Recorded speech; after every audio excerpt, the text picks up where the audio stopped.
Morning, guys. Dr. Ken Nordberg. Another deer hunting seminar, an important one. The basic title of this seminar is what mature bucks are doing this month, the month of October. And things are really heating up now out there in the woods. If you're a bow hunter, you're going to really want to watch this. Also, if you're a gun hunter, because what's going on in October is going to dribble over into the first part of November until breeding begins. And so this first day, that opening weekend, well, in our state, our firearm season starts on November 7th this year, so breeding starts on the 3rd, so that when we get out there, breeding will be in full progress. But between now and then, and so I have a map here. It looks really, really involved, and it is in a way, but it's the way deer country is. And it's part of what I want to talk about. But first of all, let's get started about what's going on in October.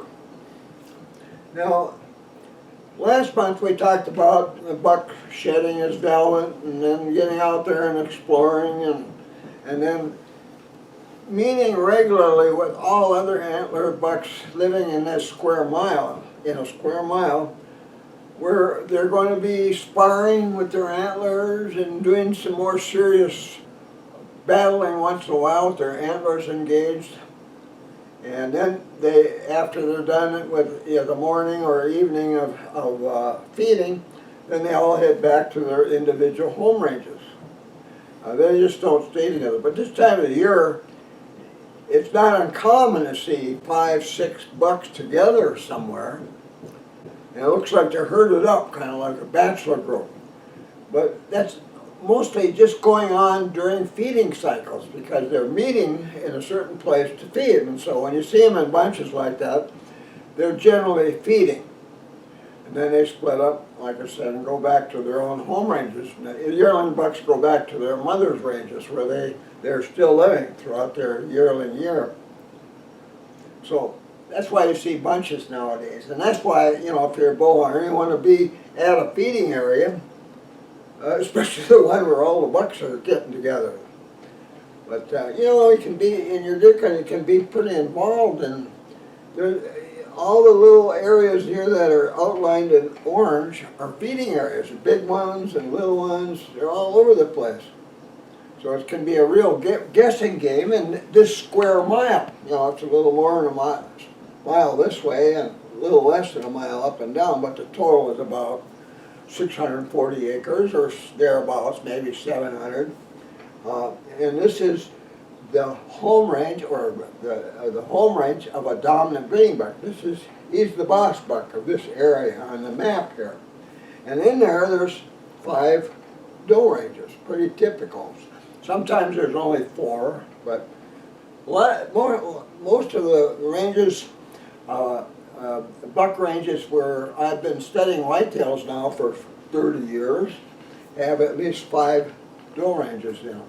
And they range in size from maybe as little as, say, 80 acres here, maybe 80 here, and maybe 120 here, and so forth. Some of them can be rather large, depending on how many deer are in the area, but they're irregular, and they average in our forest area about 126 acres each one. That's the average. Some smaller, some bigger. And generally, what determines their size is terrain around them. Now, in the middle of all this is a clear cut right here, this big irregular area here. And in that clear cut is a lot of deep grass, but all around it there is browse plants like red osiers and mountain maples and kind of browse that whitetails like to eat in the wintertime. The snow comes, that's all they'll be eating, just browse. So this area right here has got both grass and browse, a lot of good grass pasturage for whitetails during the summer months. And each one of these home ranges is protected by a mature doe. And mature does don't want any doe in any other range in their range. They don't want them there. If a doe from this side walks in here with its young, boy, that doe there, she'll be furious and she'll run over and kick them and chase them out of there. Don't want them in there. But if they're feeding in the area between doe ranges, like this one, they're at peace with one another. They'll share a feeding area between their ranges. And where, if they get too close to one another, maybe, like say this doe goes over there and it's got a fawn or a yearling, and this one comes up in here, and a fawn and maybe a yearling or something like that, and they get close to one another, almost always what'll happen, one of those deer will start a conflict. The fawn might go over to the other fawn and kick him, chase him, chase him all the way back in. Or the yearling might do that, yearling buck over there, the yearling buck in that group, and he goes over and kicks him and puts his head down, charges or something, chasing out of there. As long as they stay apart, they'll be at peace with one another. So some might be feeding here this day, and some over here, and some over here, like that. And they're sharing that feeding area. There can be little feeding areas around here too. Like here's a little wet lowland here, and it's got a lot of red osiers in it. And there's another one over here like that, and a lot of them along this edge and over here. And so wet lowlands there. And there's a wet lowland there, and that's got a grassy one. It's got ash trees and popples growing in it, and there's puddles of water here and there, but it's a lot of grass and a lot of good browse in there. And it's a popular feeding area. Matter of fact, we've taken several dominant breeding bucks that were with does in heat in this area several years in a row. That's been a good one. But you see, boy, there's a lot of area there. It's pretty complicated. And a lot of feeding areas. That can be a problem. Especially like, say, when breeding begins in November, we're up there. We're going to be keying on feeding areas, and especially ones where we find tracks of mature bucks, along with the doe tracks and fawn tracks and droppings, appropriate sizes for those kind of deer. We find out, oh man, we're going to want to watch that feeding area there, or this one, maybe this part of it. But this is a big one. And then there's water. There's a spring-fed pond here, right? Been there for years. A little creek comes out of there, and it goes out into this little stream that goes through there, and a big beaver pond over here. Now, none of these deer are hurting for water. This over here is an elder swamp, and that's got all kinds of water on it. It's a terrible place to cross. We have a crossing right here. It's a deer trail. We use that to get across that thing. Either that or we go around the end of it over here. So, but anyway, lots of water there, and in these wet lowlands there's water there, and so they have no trouble. They're not stuck with going to just one place. So anyway, but there's a lot of water in this country, this stream and that beaver pond and all that kind of thing. So now, in each doe home range, and I didn't do this to all these, there are all kinds of trails. That's how you know where you're in a doe range. When you're out in the woods and there's trails here and you can't take 10 steps and there's another one, and they're crossing, you're in a doe range. Doe ranges have lots of trails in them. Now, this is a buck range. Too, in fact, several bucks living in the set, from yearlings all the way up to the big dominant breeding buck living in this area here. Well, those bucks primarily use doe trails. Most of the trails made in here over the years, they aren't all made in 1 year, were made by does with young. Like let's say a doe has 2 fawns and 2 yearlings, there's 5 deer, and if they keep using a certain trail, it gets to be well used.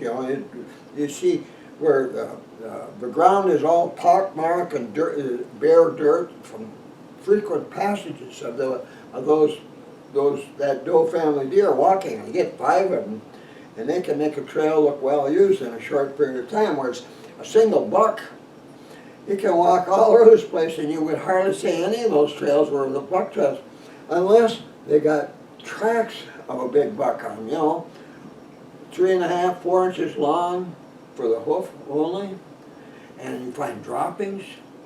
It's amazing how many times whitetails stop to empty their balls. There's deer droppings all over the place, and so there'll be droppings of appropriate sizes, like say 3/4 to 1 inch for the big mature bucks, 1/2 inch for the mature does, and then smaller for yearlings. Well, yearling bucks their tracks and droppings are the same size, but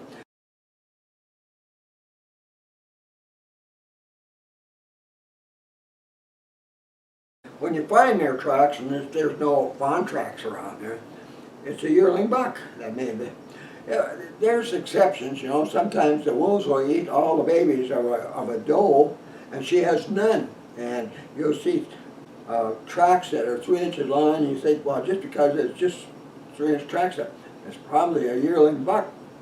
But it might be a doe that has no young after the wolves have eaten her young. So we have that. We have a lot of wolves up here as well. And here's some 1/2-inch droppings. Yeah, 1/2-inch droppings made by a mature doe or a yearling buck.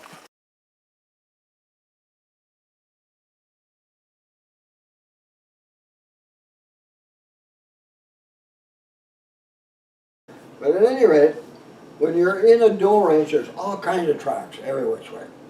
Well, when you take off in any one direction, all of a sudden, gee, there's not many trails here, no deer trails anywhere here. You're in between doe ranges. They're always separated. They don't connect. They're always separated from, usually by some kind of a land feature, like this wet lowland between here and, well, in this case, in this side, we got this big feeding area, which they share. But there won't be a lot of trails going in there from the side, and the deer that decide to feed out there will probably use this one trail a lot, or this trail a lot, but they can change. But anyway, you know you're between doe ranges when there aren't many trails, just a few. And when bucks are renewing ground scrapes, which they're doing, they'll be doing really soon. In fact, in 2 weeks, they'll start making ground scrapes in this area, and antler rubs. There'll be a few out there. You'll find some antler rubs that were made when the buck shed velvet. And they'll be old. You walk up and the bark, the bare wood is dry. It's not damp. Now, starting about the middle of October, normally, and you find it out there, it looks kind of fresh, and you go over there and touch it with your fingers, it feels damp. That was recently made. Now, what the big buck is going to be doing the middle of this month, when the temperature gets down to a certain level at night, here in Minnesota, where it gets down to 32 at night, they're going to start making antler rubs and ground scrapes all over the place in this square mile here, or this. And anyway, and they'll be making them along certain trails. And usually they're kind of at major position, at least for the big dominant breeding bucks. You know, they want to put their antler rubs where they do the most good. Like say right here, here's a place where a trail goes across. Well, what antler rubs and ground scrapes are no trespassing signs, telling other bucks, stay away from here, this is my breeding range. Well, all kinds of bucks are doing it. Even yearling bucks are doing it. When they make them, they'll usually make them in the feeding area of their mothers. They go out there to feed, and they get kind of bored, and they'll go, oh, there's a nice tree, and go rub on it. And sometimes they'll paw the ground scrape right next to them, so you see an antler rub on a tree like an inch or less in diameter, and a little ground scrape that's only maybe about a foot in diameter. And a small antler rub recently made. It's still damp. It looks like a yearling buck antler rub. That's made by a yearling buck. And generally they aren't necessarily on trails or adjacent to trails. but they're kind of in areas that don't make any sense out here in the grass somewhere, and where it's not likely that other bucks are going to see those things, although they might smell them. But other bucks won't be impressed by them anyway because they won't have much musk on them. You know, yearling bucks aren't big musk producers. Not until they're 2 years and older do they start producing real significant amounts of musk in their tarsal glands and on their scalps. Well, anyway, so usually when you find them out in the feeding area like this, there'll be those little ones, and they're kind of in haphazard positions and not necessarily next to the trail. But all the other bucks, 2.5 years of age and older, all the way up to the big dominant buck, their ground scrapes and antler rubs are going to be on what you would call a major deer trail in the doe range. Not in all the trail. They just don't have, that would be just too much work for them. So they put them where they're most likely to be seen by other bucks. And here's a crossing here, well, there'll certainly be one there. Now, big dominant bucks, they pick the best spots to put an antler rub or ground scrape. They put it where it's very likely other bucks moving through the area are going to be sure to see it. They want to impress those other bucks. And here's a big scrape on the ground, three or more feet in diameter. Maybe some of them get to be really long. I found some that were 10 feet long and 5 feet wide and that kind of thing, but they're bigger. And overhanging branches, when you get close to the breed, they mangle those branches with their antlers, and they rub scalp scent from the scalp between their antler, rub on the side of their face, it gets down there. Rub that on those branches so that there's another musk smell. It's different than the musk smell coming out of their tarsal. They get that on there. And but what happens is, oh gee, these other bucks, they can have antler rubs and ground scrape all over these doe ranges. They don't generally put them between ranges. They put most of it, probably 95% of these single, you see a single antler rub or ground scrape somewhere, it's in the doe range. That's where it does the most good. They're telling other bucks, stay out of this doe range, this doe is mine. Or these does, if there's a yearling doe, that doe is also going to be in heat in a few weeks. So that buck doesn't want anybody in that range, so he'll put it where they'll be sure to be found by other bucks close to, you know, where they cross, or where major deer trails cross one another, or here's one before the crossing in here. But other places around, like here's a watering spot. They might have several around there, and here's a watering spot. There's certainly always one there. But they're going to ring these doe ranges to warn other bucks, stay out of here. I don't want you here. And then they'll go along some of the center trails as well that seem to be well used. You know, you look at, boy, this is a major deer trail here, and you'll find their antler rubs and ground scrapes along there as well. So they get all mixed up here, but by the end of this month, the end of October, that big dominant buck who lives here is going to chase all of those smaller bucks, the bucks lower in their pecking order of this square mile. Chase them out of here. You stay out of here. This is my breeding. This whole area is my breeding range. And he wants it just for himself. And so he's going to chase all those other antler bucks out of there, including yearling bucks. You know, you guys get out of here by threat or battle. If the guy is a little reluctant, that buck will go in and put his head down and charge him. And at this point, usually these other deer, now that they've been whipped by that big buck probably several times earlier in the month of October, by this time, all those other deer know that that's a big, mean buck. And boy, he means business. And when he comes at you looking fierce and he's coming fast and he puts his head down, you better move right now because you could get really hurt badly by this buck. So they'll go.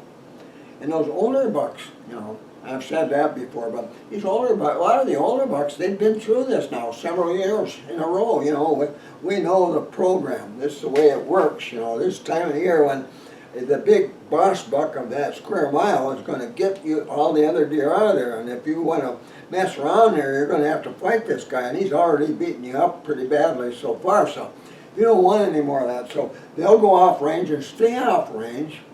until breeding is over. Why not wait till mid-November? Not all of them.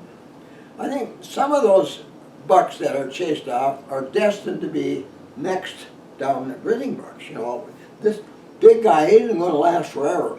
Hardly any of them survive past their 7th winter. You know, they're 6.5. In fact, they're in the prime at 5.5. They start going downhill a little bit at 6.5. And that's going to be it. He's going to be gone. He won't even live through the coming winter. And one of these other bucks is going to take over as the dominant breeding buck as soon as that happens. Some years, you know, a 6.5-year-old, gee, a youngster comes up now, he's 4.5 or 5.5, and he's a big, tough buck in his prime, and he'll beat that dominant breeding buck and chase him out of there. And now he's the boss buck of the area. So that can change, but one thing doesn't change much. Dominant breeding bucks, or boss bucks if you want to call them, generally like to put their ground scrapes and some of their antler rubs in the same places every year. And because they're in the best spots to ward off other bucks that might sneak back or warn them, they'll be sure to see these antler rubs and ground scrapes and smell the odors coming up. And the big buck wants to keep those odors nice and strong, and he wants those ground scrapes and antler rubs to look like they were just made. And so that means that buck is here now, and he's probably close by, and it's really worrisome to any buck that's considering sneaking back, because it's smelling the pheromone being released by a doe and heap after November 3rd.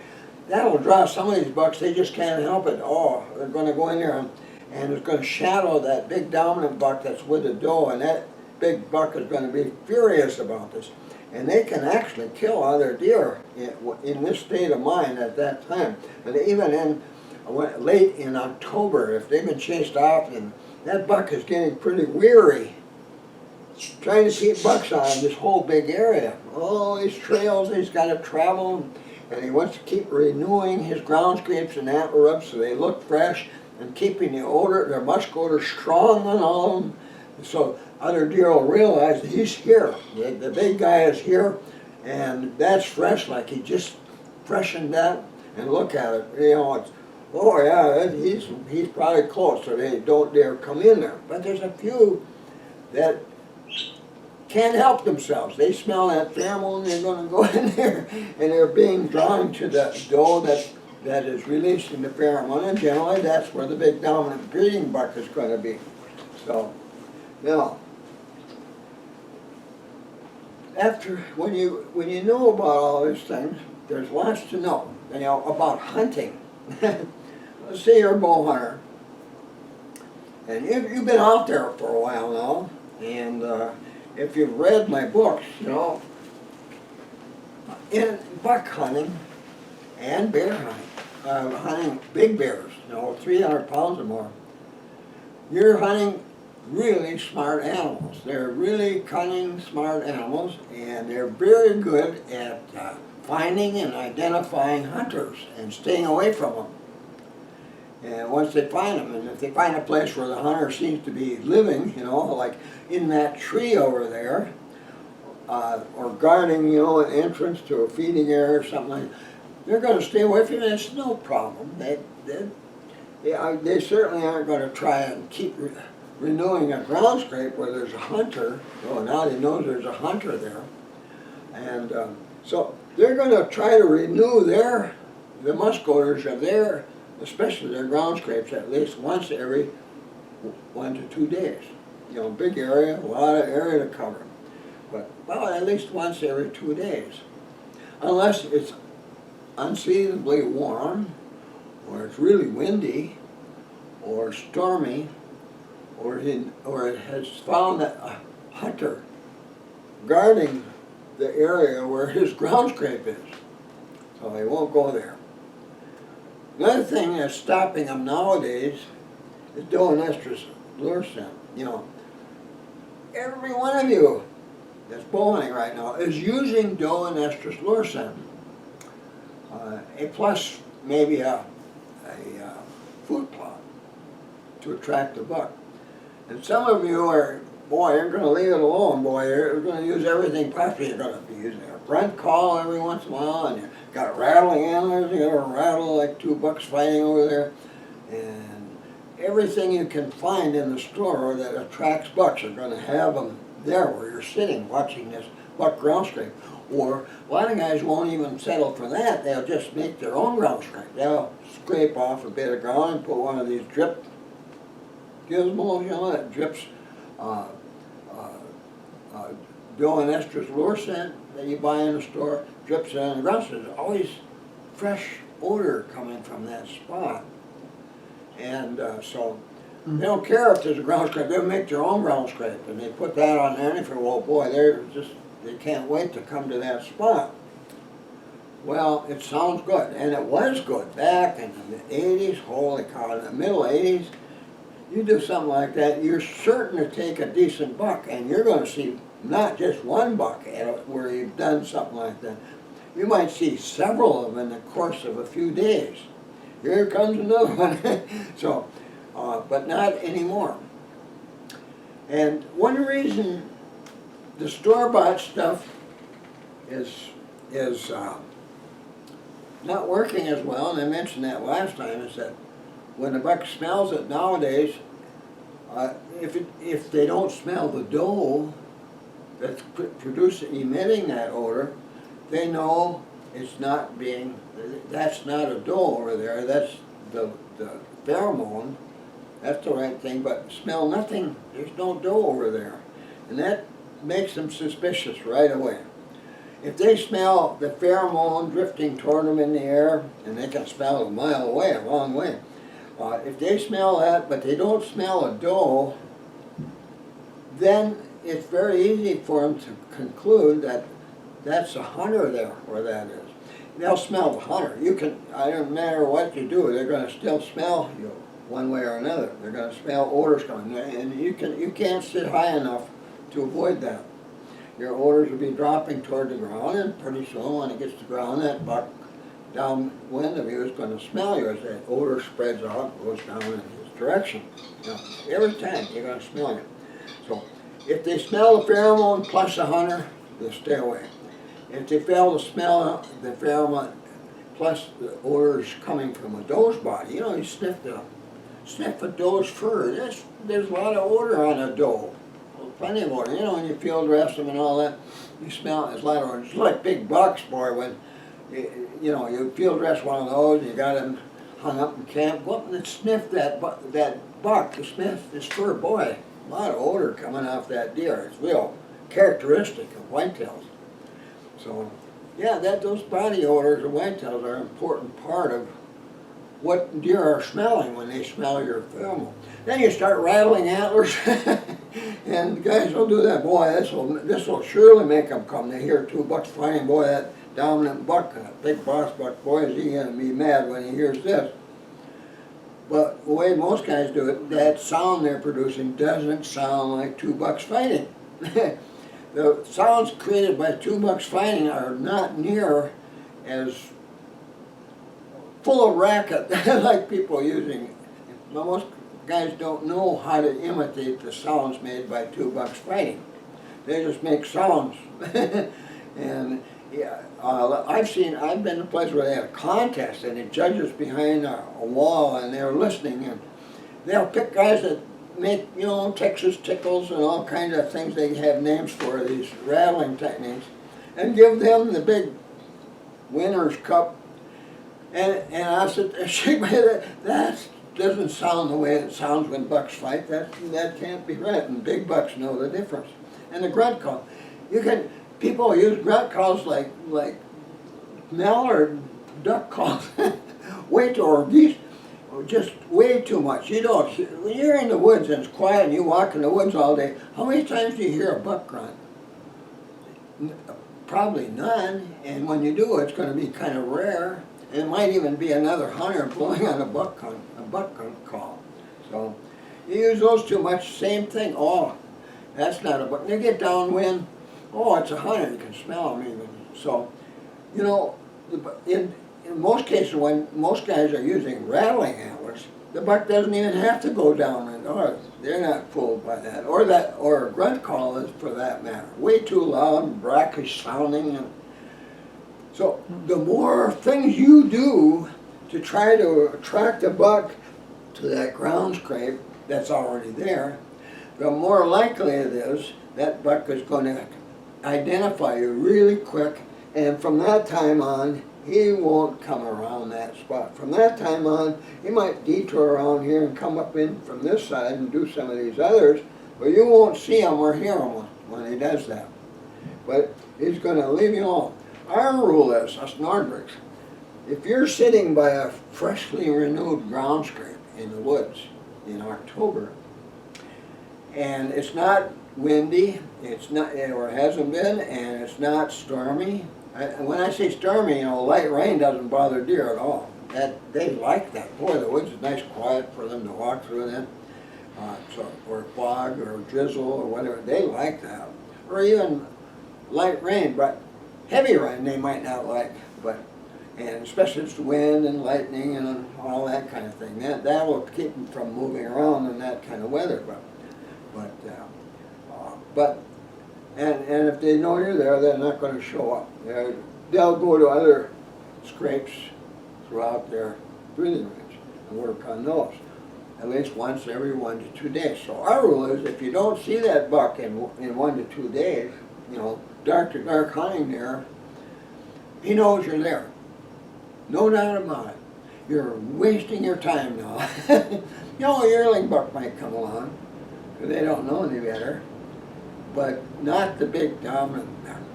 Maybe a 2.5 even might come along, and that'll look pretty good under those circumstances, but not the big dominant buck.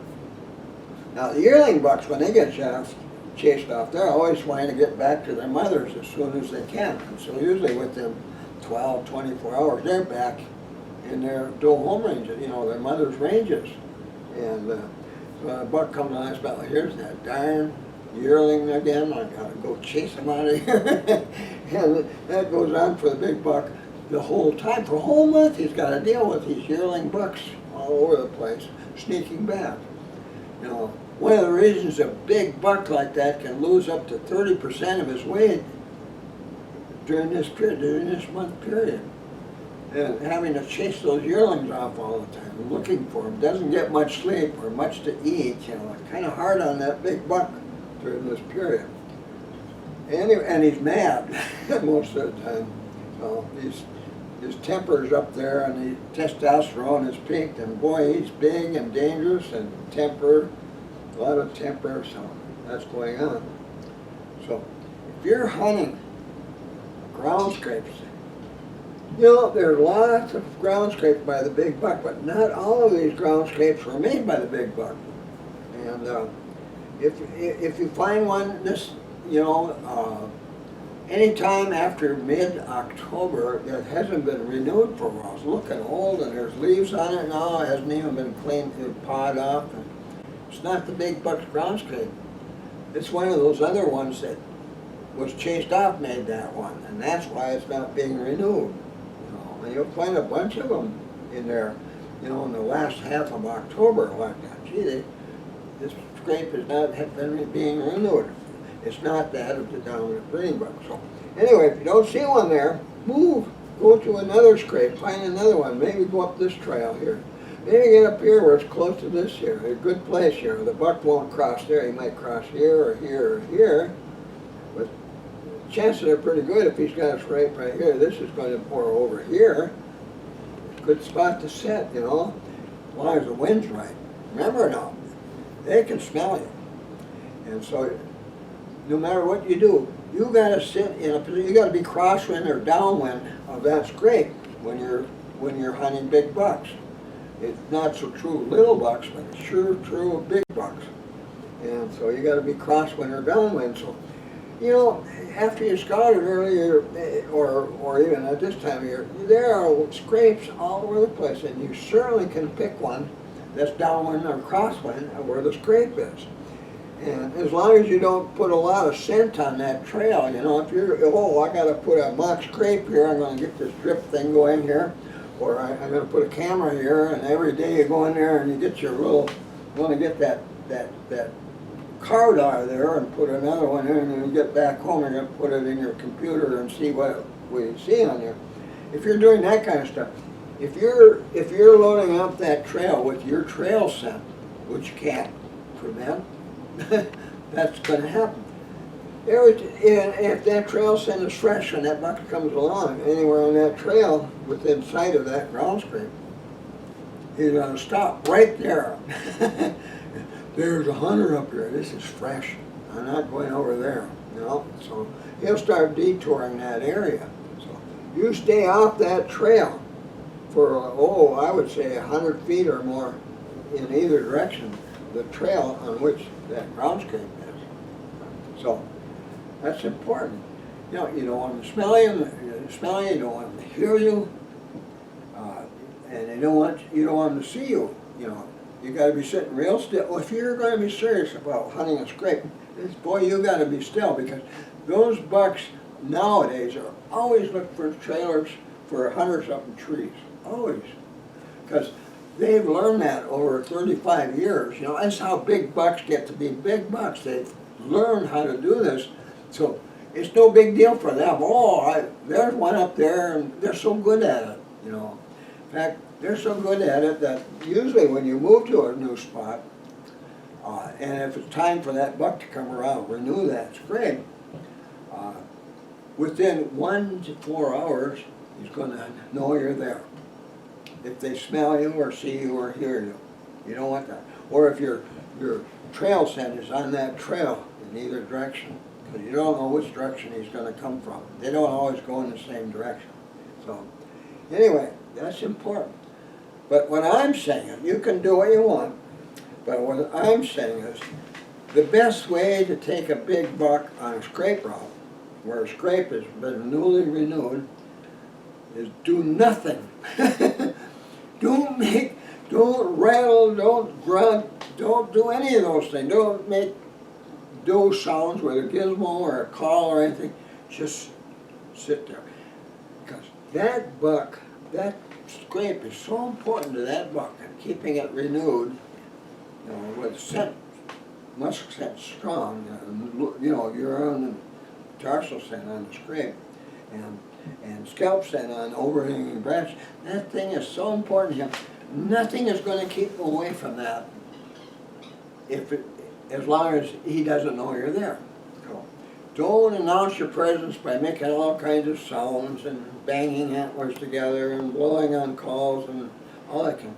I know, I hate to say that. You know, I used all those things a lot with success years ago. But I wouldn't do it today. And I hate saying it, it's because all you're doing is making it easier for those big bucks to stay away from you. Don't make it easy, no? Okay? Just be quiet and sit still by a fresh scrape, and without trashing that trail with trail scent. Forget that. Forget about going up there and putting up a drip thing or putting out little gizmos that emit odoronester fluorescent. Forget all that. Stay away from there. Do nothing. Don't put anything don't go anywhere in that trail. Don't sit any closer. Don't walk within 20 feet of that trail. Further, even, it'd be better. 20 yards would be better. But don't walk on that trail. And then be very quiet. And your odds will go way up for taking a big dominant buck to do that. Might see lesser ones come by that aren't supposed to be there, but your odds will go way up. So keep that in mind. And always downwind and crosswind, approach from downwind or crosswind and sit downwind or crosswind. Always, always. But look at this. This is like a Christmas tree full of good spots for scrape hunting.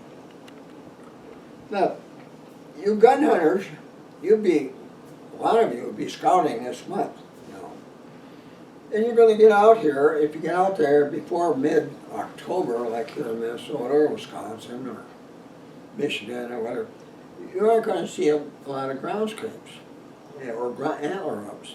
you'll see antler rubs made by the buck when he shed velvet. But none of those things are there.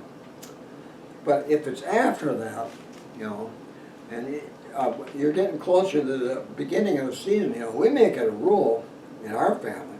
We always get done with our scouting and any trail work or stand site work that we might want to do at least 2 weeks before the hunting season begins.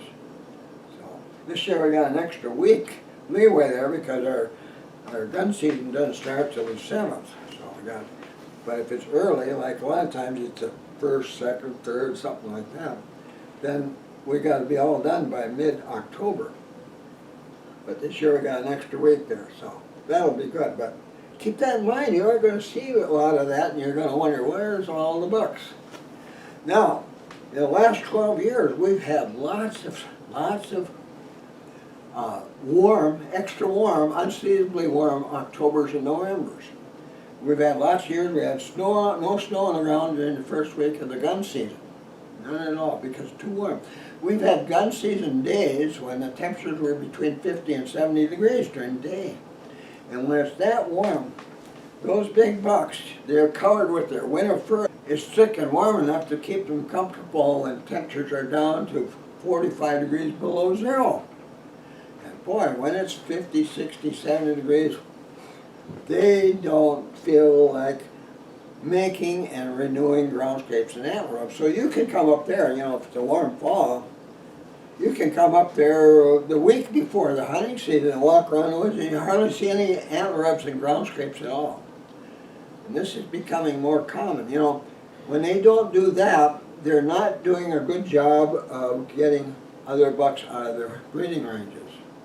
And when they're not doing that, come the 3rd of November, when, geez, we're going to start being in estrus for the coming 2-week period of time, there's going to be other bucks that are going to succeed in breeding these deer, or those that are living in there, because, boy, it comes that time and there's all kinds of these younger bucks in the range. He can't get them all out of there in time to keep them away from those that are in heat.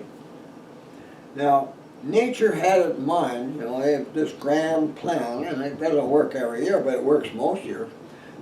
Only the most superior of bucks will be able to pass on his genes to all these does living in this area. Just the most superior buck. And he's so superior in many ways, you know. That's why he's big and that's why he's superior. He's big, he's strong, he's aggressive, he's cunning. He's lived through a bunch of hunting seasons. He's gotten to be big because he's been able to avoid you and everybody else that might be hunting in this quarter mile for years now. Nothing to it. That buck doesn't worry about that. He knows exactly what. He gets a whiff of you if he decides, oh, I gotta stay away from this guy. This guy sits over here all the time and I'm not gonna want to be around him where he is. I'm gonna stay and spend most of my time over here. Might come over here and check on this doe in the dark one night, you know, or these does, the doe and yearling doe. But he's got, during daylight hours, he's not going to be anywhere near that spot. And of course, like I say, if you're tipping him off, you're there with all these strange sounds that you can buy in the store and scents and whatnot. Oh, you go over there, they only have to see you in a tree to know you're there. So anyway, now, what's happening when we get this warm fall weather, and it's becoming more common now, more and more common, other bucks, younger bucks, are going to breed. They aren't superior. They aren't bucks that are probably going to live to ripe old ages of 5 or 6. Very few live past their 7th winter, so you don't see 7-year-olds out here, maybe never, maybe once in 10 years or whatever. But these are bucks that haven't proven their superiority yet. They haven't been able to beat every buck in the area. None of those things. There's nothing superior about that buck. So that's not good genes. They're going to produce young that aren't as smart, aren't as cunning, aren't as big, aren't as able to stay away from hunters during the hunting season, things like that. And we don't want a lot of deer like that because pretty soon there won't be any here.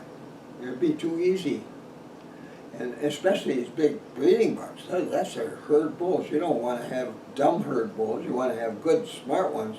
So you'll always have lots of deer in the area, and a lot of them will be able to survive hunting season. So every year there's more out there, and you'll be able to, you have your pick of big bucks when you get to be good at hunting them. You know, all these mature bucks. There'll probably be, well, 3 or 4 other mature bucks in 2.5 to 6.5 years of age. There'll be 6.5-year-old bucks that aren't as big. They aren't all huge. You know, every buck doesn't get to be huge. In our area, they're huge when they're 300 pounds live. And some of our bigger bucks don't get to be much over 200 pounds. They're nice bucks and decent antlers on them, but they just aren't a dominant breeding buck in this area unless they get to be that big, or unless there aren't any, you know. Last year we had 2 dominant breeding bucks that were 3.5-year-olds. They weren't these big monster bucks, but they were dominant because there was no other bucks that old in that area. Our deer numbers have gotten way down, primarily because wolves eat our fawns all summer. The resident wolves are usually just 2 in an area like that. They kill 3 out of 4 fawns every year. So for 30 years they've been doing that. And your deer can't improve in number if the wolves keep eating the babies. You can't get more deer. And so we have very few. Last year we had less than 6 per square mile. Well, we had 6 square miles in parts of 7, 8, 9 as well now. Because of that, because the numbers are way down. When you're in that situation, sometimes the biggest buck in your area is only 3.5. And that doesn't happen often, but it happened last year, 2 of them.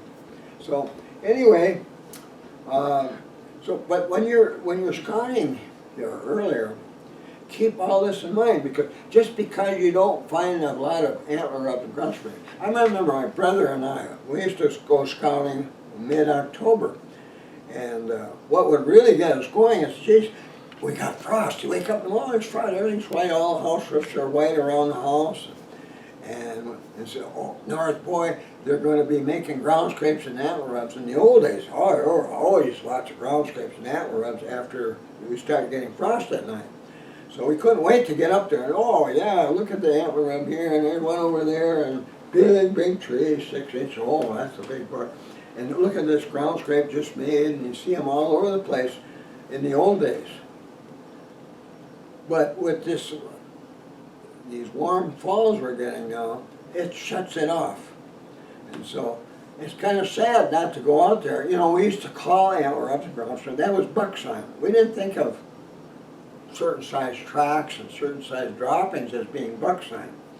Nowadays, my sons and I, it's nice to see the ground and antler ups, but what interests us most is fresh tracks and droppings might bear big bucks. So that's our key to hunting big bucks. So we call that buck sign. You know, 4-inch track, man, that's really good buck sign. 1-inch long droppings, clumped. Oh, that's good buck sign. So it's not just antler rubs and ground scrape. But keep that in mind, just because you don't see a lot of them doesn't mean there's not a lot of bucks there. You know, there's probably 3, 4, 5 decent bucks that you would be hard pressed to pass up living in that square mile. And some younger ones, like 2.5-year-olds and yearlings, you know, living in there as well. And every other yearling is a buck. So you're going to have 5, 6 yearlings running around in here, this year's yearling bucks. And so there's a lot of deer in there. And you know, if all the woods disappeared and it was all flat out there and you saw all these deer, you couldn't believe it, because you could walk here all day and hardly ever see a deer, and never a big buck. And those big bucks, they just can't be taken that way anymore. So, no, standing hunting is still the best way to do it. But keep that in mind. Then the other thing is, too, let's say you get out there and, whoa, we had a lot of frost, and boy, there's a lot of antler rubs this year and ground scrapes, and that gets you all excited. Well, what's going to happen? The 3rd of November, the first of the 3 2-week periods of breeding begins. And that's going to change everything.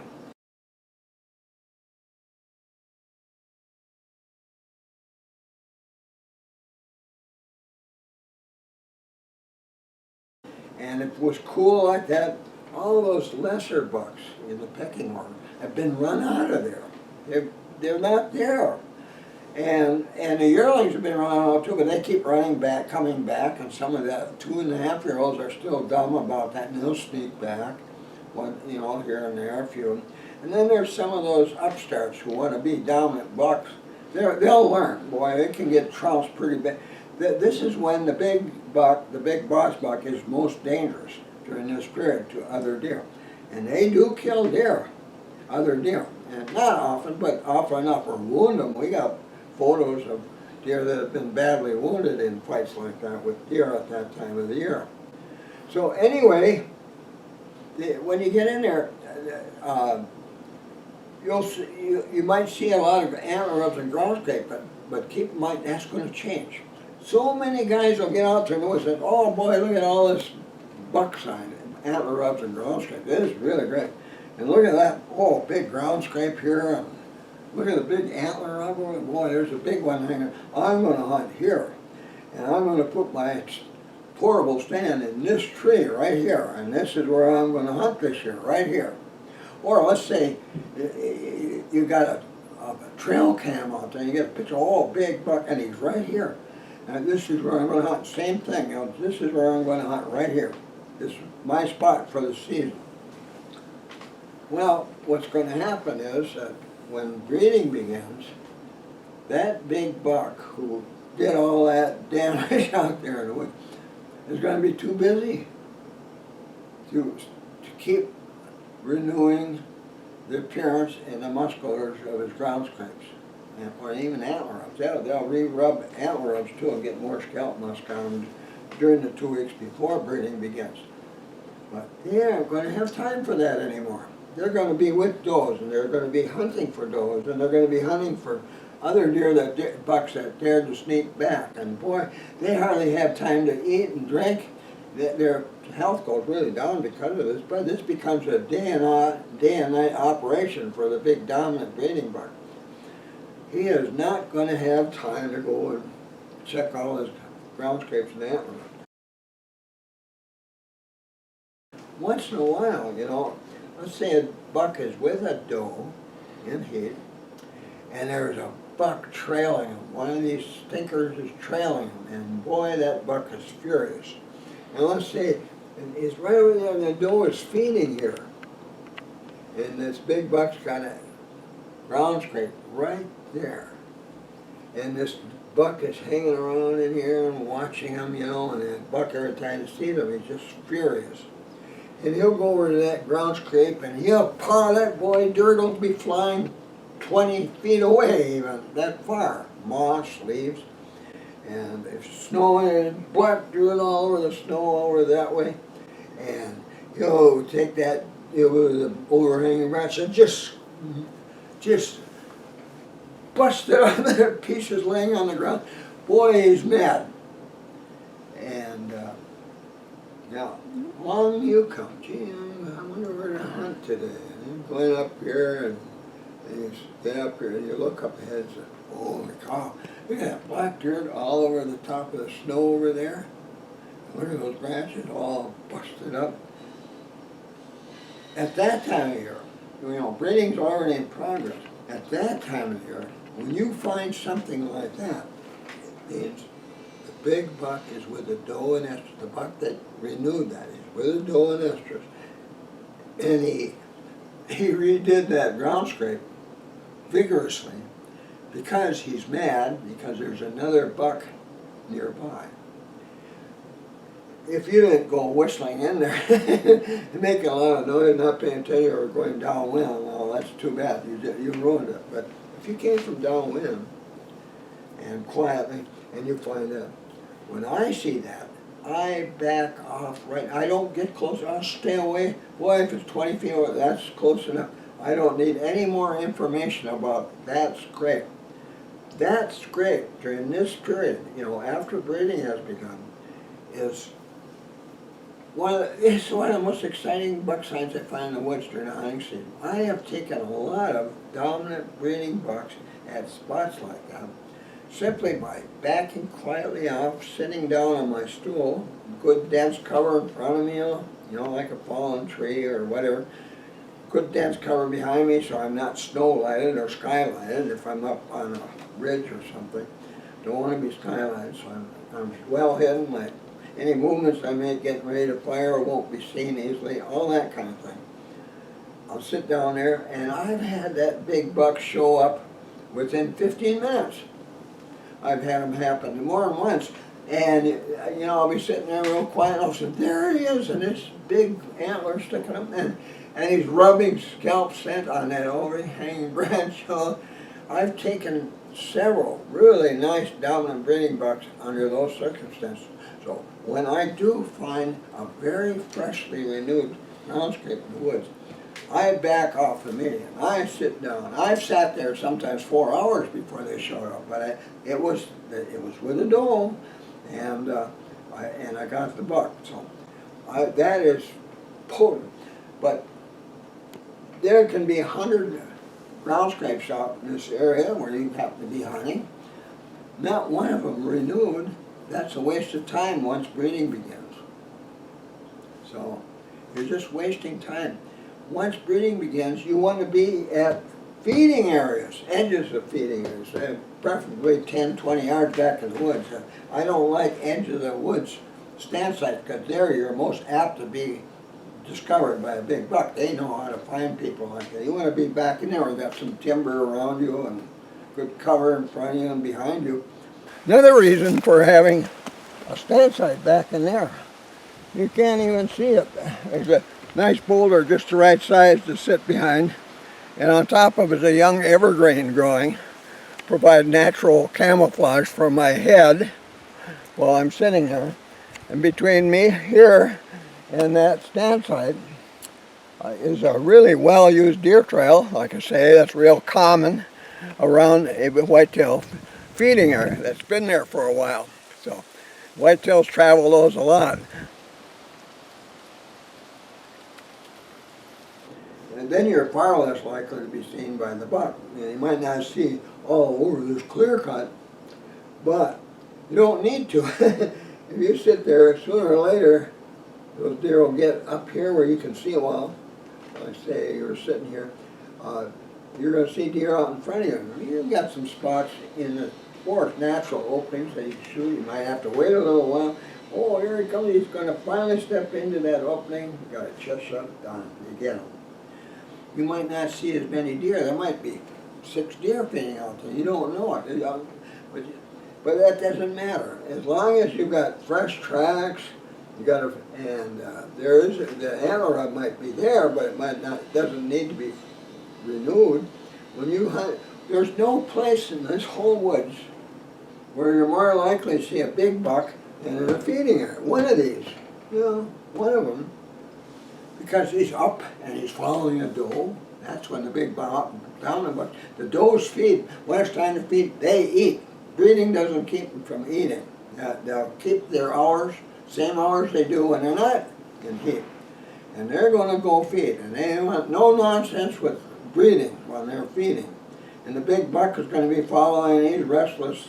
He's walking around. He might bite off something, but he doesn't even feel like eating. But he'll stay with that doe. So that's where we hunt.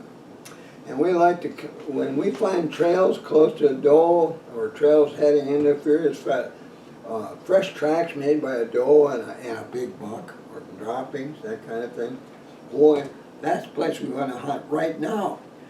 And right now, because that doe is only going to be in heat for 24 to 26 hours. If you wait till tomorrow or next day to go back there, you missed it. Too late.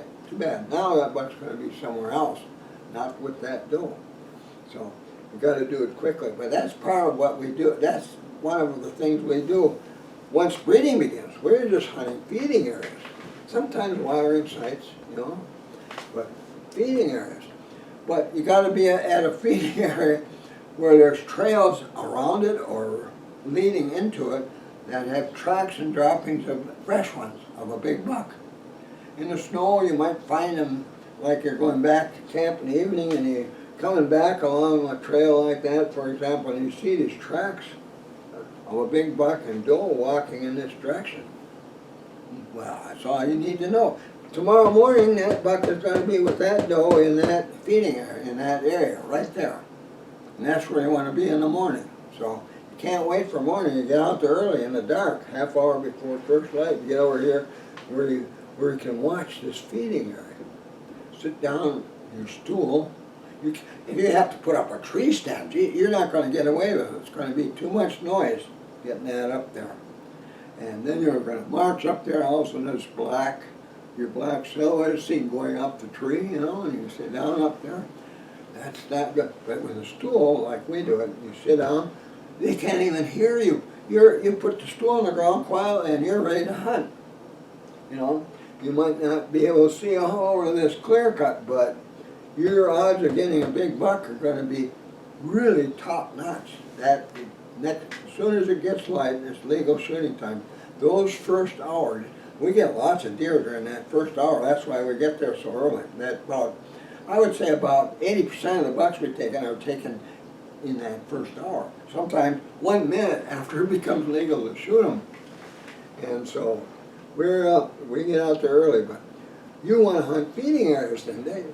You're wasting your time on ground scrapes once breeding begins, unless you find one that was just renewed.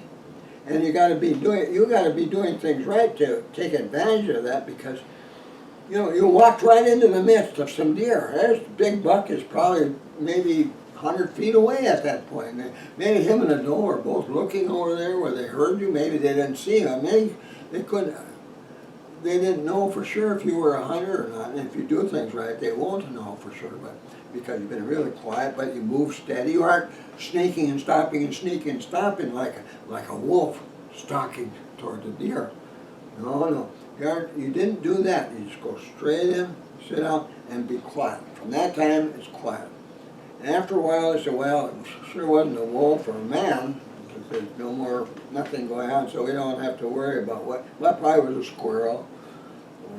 And now it's bedded or it's gone. You know, we didn't hear it moving away, but it's probably gone now.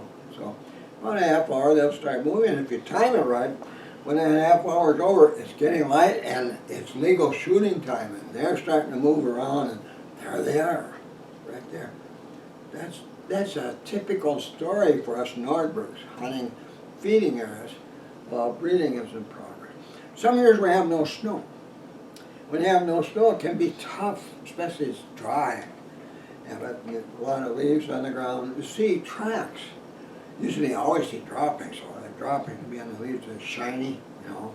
They don't disappear like a track can disappear on the leaves and you can't tell. You might see scuffing in the leaves, but you don't know what kind of deer made it, that scuffing through the leaves.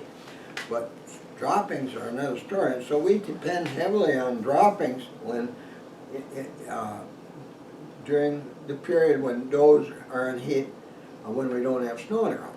And that can be just as important. You come on here and find very fresh droppings right here on this deer trail, and they're big ones, clumped. They're almost always, the buck droppings are always clumped in the fall.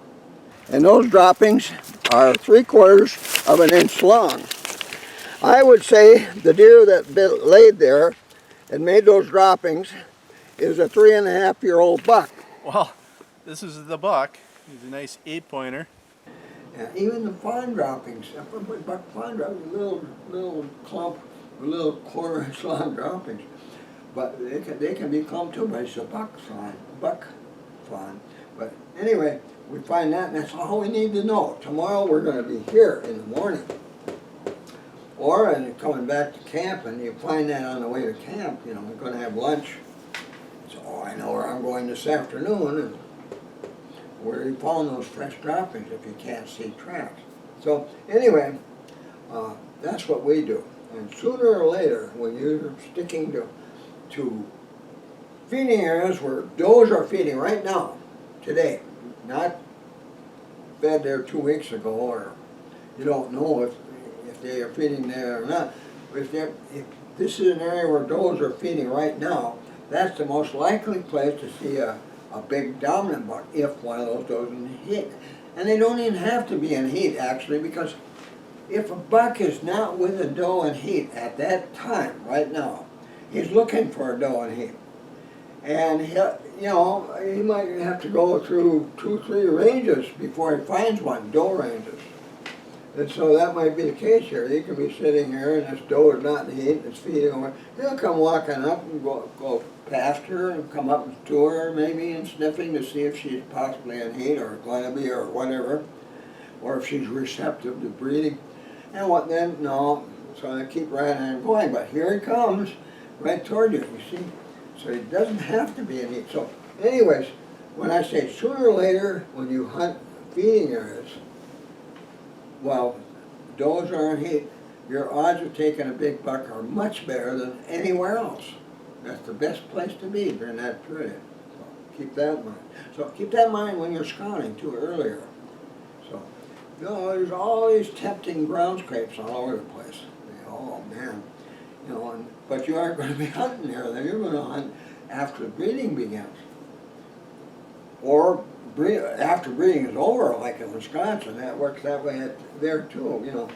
When it's like that, gee, you're sure wasting your time at ground scrapes and antler rums, but never at feeding areas, because like I said, they don't have to be in heat. That buck who owns this country is checking on his does a lot, even when breeding is not going on.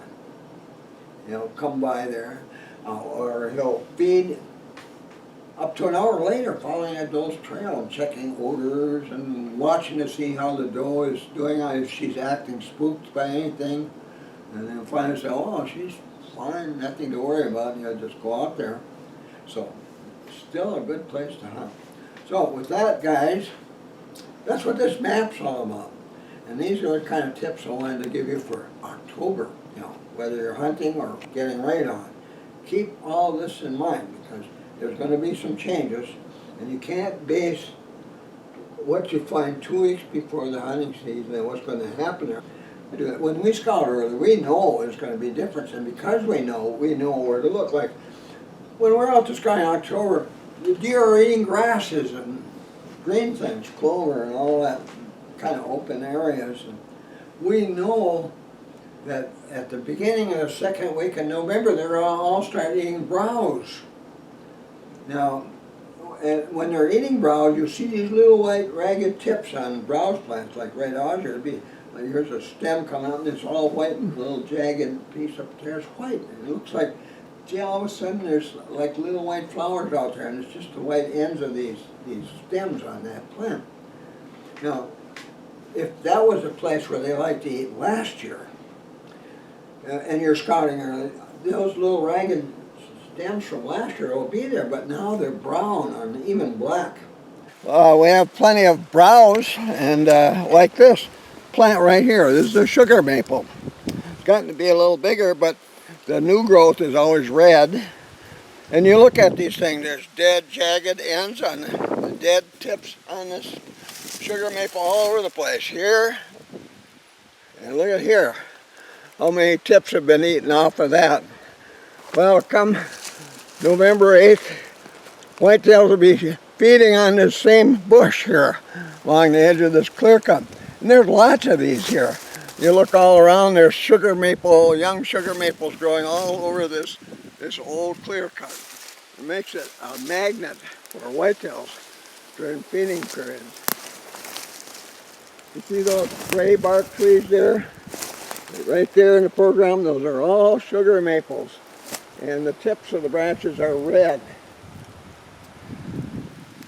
Okay. Now, the whitetails will go after this size of a bush, which they can reach, but great food. So, lots of them here. And so, when we're out there scouting in October, we're looking for browse areas, because we know after, starting about the 8th of November, they're going to be almost eating browse exclusively. They might be still eating acorns then, but browse exclusively. So, kind of stupid to be hunting in areas where it's just grass, and by that time all the grass is dead, and they'd rather eat a nice, I don't know why they decide they want to eat browse instead of grass, but it happens at that time. Might be because a lot of our browse plants got nice big buds on them at this time, and those big buds are full of protein, nutritious. They can live on that all day long, just all the nutrition they need. So we know that's going to happen, so we're looking ahead. They're going to be eating browse. We want to know where are these browse areas, and we know which ones they're most likely to use because of those dead stems, are ragged with brown or black tips on them. So we're looking, here's an area here, just full of those rails or boy, that's going to be, and they're all got these ragged tips on them. They're just full of ragged tips. That's going to be a good place. You got to keep that in mind. And so we're looking for where would we sit on our stools, or maybe we'd want to put up a tree stand here before the season comes and hope the wind is right. We'll go up there opening morning and we'll sit out here and watch this here. There's grass here and browse here, or whatever. So anyway, keep that in mind. There's going to be changes. So don't lock yourself into a ground scrape when ground scrapes aren't important anymore. So keep that in mind. Then time to lock yourself in on feeding yours. But you bow hunters, I envy you. I used to hunt with the bow a lot during the last part of October, and that was a great time to hunt. And a lot of times we'd see deer, bucks chasing bucks, young bucks by, and during that period, and it was just kind of fun because there was activity, there were things going on, and little bucks sneaking back and things like that. But that was a fun time to hunt. And then the leaves are down, last part of October you don't have as much stuff in front of you for your arrow to hit when you take and fire and loose it at a deer. So, well, good luck to you guys, you bow hunters. I remember that there was a little place in western Wisconsin. Jay and I used to go over there a lot to photograph bucks. And we'd be there during the bow season, and Wisconsin's got a lot of bow hunters, and they do well too. Boy, their success ratio on deer with a bow is about as good as a lot of gun hunters in other states. That's a state that's got a lot of good bow hunters. They're serious ones. Little kids, they know exactly when they have a certain birthday. Dad takes them in. They want this one and this bow and these arrows and this release, and they know exactly what they want. They can't wait, because this is a big thing in Wisconsin. But anyway, when I was there, we used to go to a little restaurant in a town nearby there. This will kind of let you in on it. It was actually a little bar and restaurant called the Hitchin' Rack.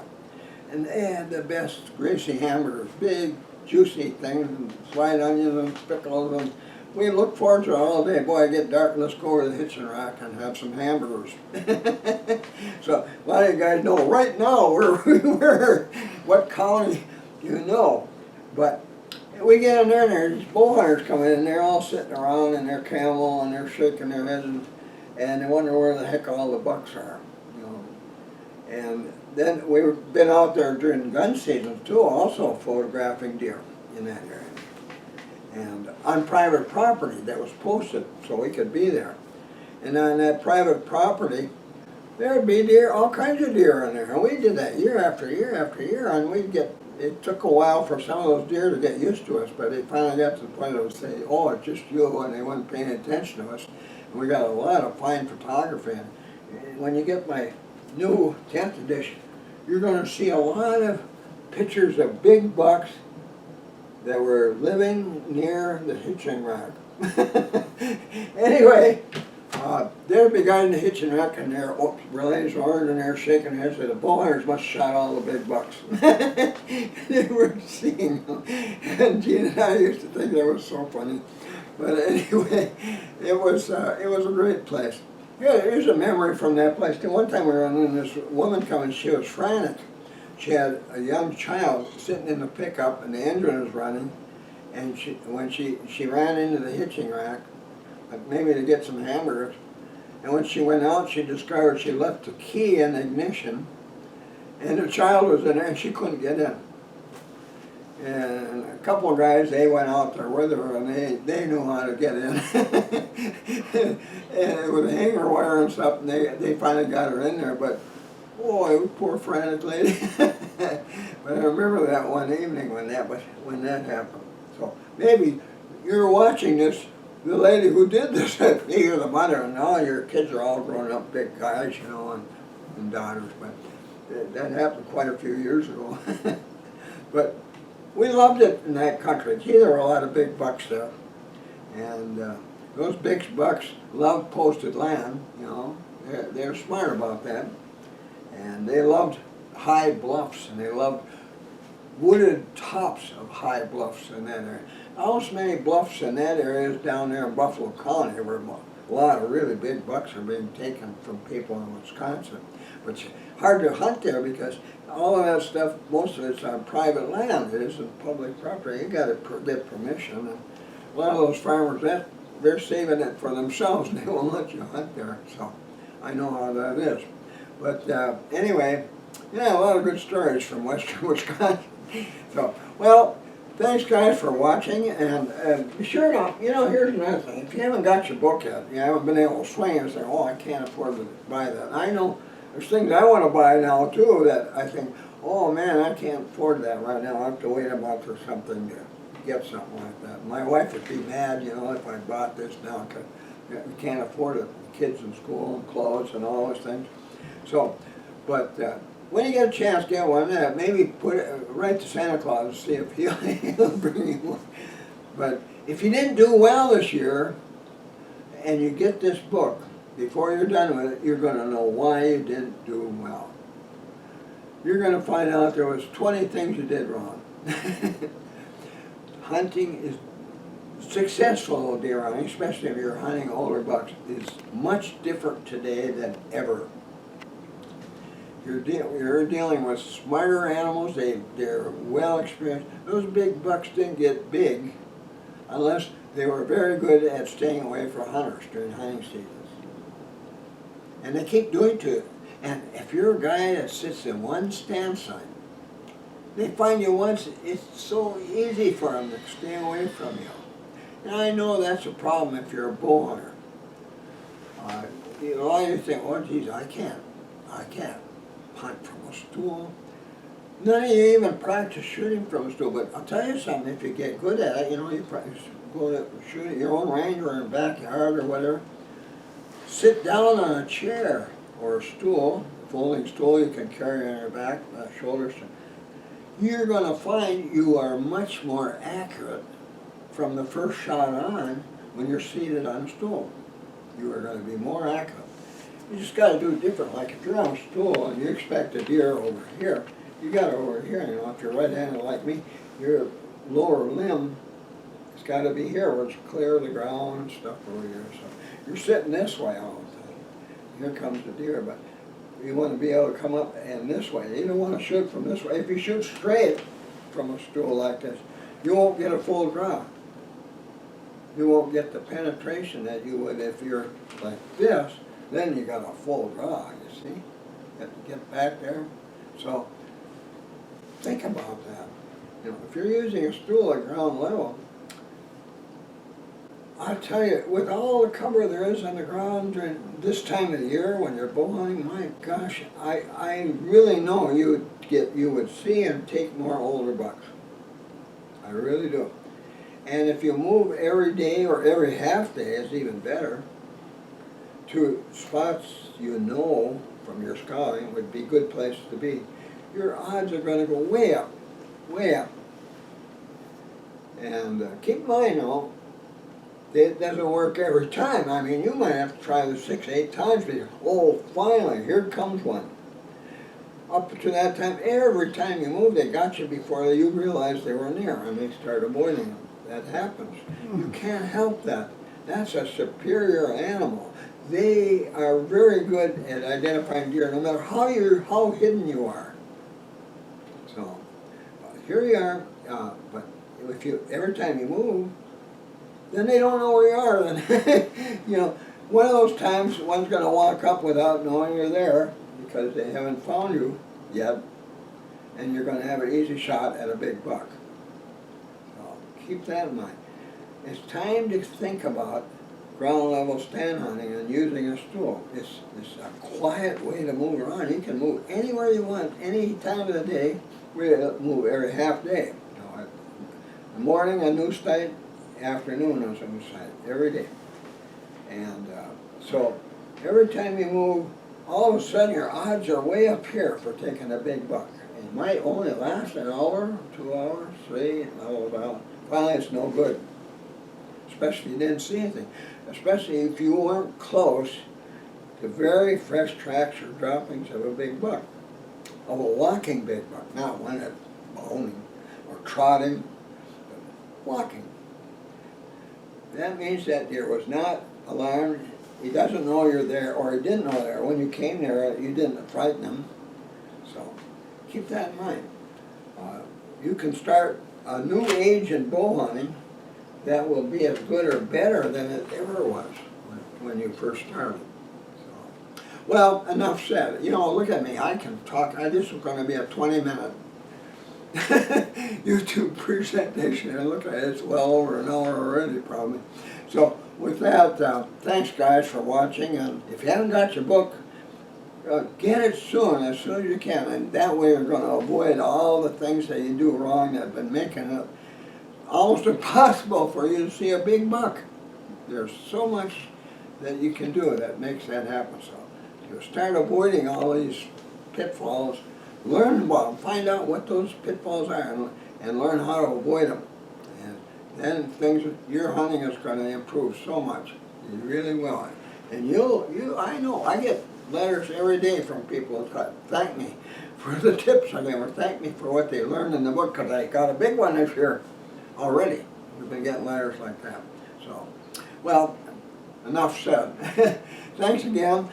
Be sure to hit the subscribe button down there. It costs you nothing. It's a favor to me, and I wish you would do that. And then also the thumbs up button. That's important too.